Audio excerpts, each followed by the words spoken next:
C. Joseph Vijay எனும் நான்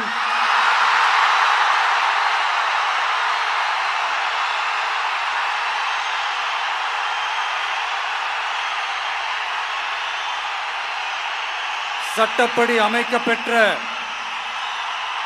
இந்திய அரசியல் அமைப்பின்பால் உண்மையான நம்பிக்கையும் மாறா பற்றும் கொண்டிருப்பேன் என்றும் இந்திய நாட்டின் ஒப்பில்லாத முழு முதல் ஆட்சியையும் ஒருமையையும் நிலை நிறுத்துவேன் என்றும்